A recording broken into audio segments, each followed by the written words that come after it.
hearts with cheer. The river of God fills our mouths with laughter. We rejoice, for the river is here. After about a year of renewal in the San Diego Vineyard, we began to feel the call to once again mobilize our whole congregation into evangelism. We began to sit around and have meetings and talk and chat and talk about how we were going to do that. Do we want to go back and do the coffee house scene, which was real popular in the 60s? Do we just want to pass out tracts on the street corner? And all of a sudden, after a prayer meeting one day, the Lord really clearly gave us a direction. That in the same way we've been enjoying His presence in our weekly renewal meetings, and the sense of it being a party where God was inviting the prodigals and the lost back to His house, we felt like the Lord said to us that we were to take the party to the streets. Up to the mountain we love to go, to find the presence of the Lord. Along the banks of the river we run, we dance with laughter, giving praise to the sun. The river of God sets our feet a dancing. The river of God fills our hearts with cheer. The river of God fills our mouths with laughter. We've been watching the faces of the people that come to our street outreaches now for this last year. Their responses are incredible. I think they're on to something. They're on to something big. Well, what do you think this group's all about?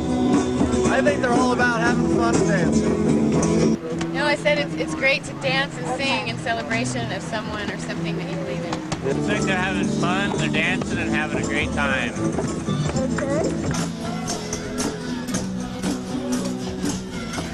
I don't know who they are, where they come from, but it's good to see them.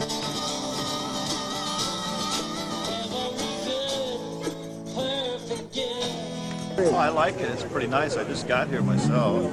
Uh-huh. But it's interesting. The mandates that we felt very early on in our outreaches is that we wanted to show people what the party looks like, what people celebrating God look like. And so when the dancers began to join us, there was a real visible expression of that. And the other thing that started happening is the more liberty we personally felt, the crowd got larger. And then vice versa. One of the things that I personally think is pretty neat as a pastor speaking is the people in our congregation now feel a lot more free in worship, not only on the streets like we're experiencing today, but even in our building. And there's a lot of liberty that comes to them.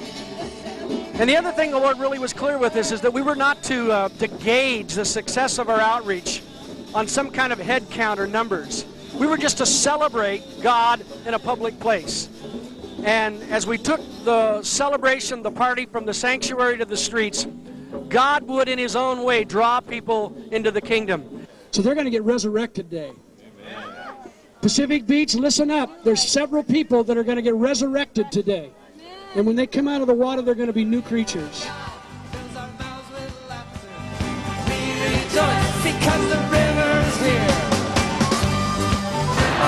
When those not yet saved see the intimacy that we have with the Lord in worship, something stirs in them, and they become hungry and thirsty. They want what we have, and that's evangelism. Is when we are so in love and so full of Jesus that the people see us and just want it. And they say, hey, what do you have? How can I have that? Can you feel the presence of the living God? Did you ever think that you could have church on the street? Woo! It's getting harder and harder to have it in the building.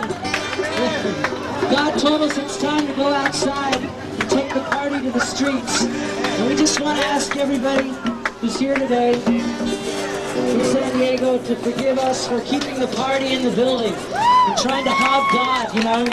You just can't hog God. He's too big. You've got to give him away.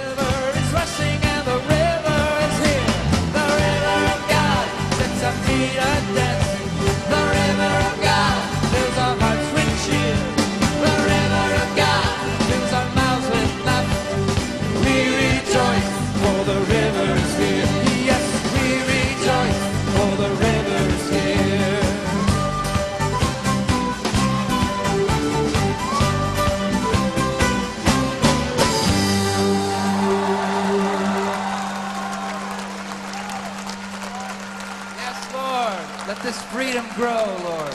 Let it grow. Yes, Lord.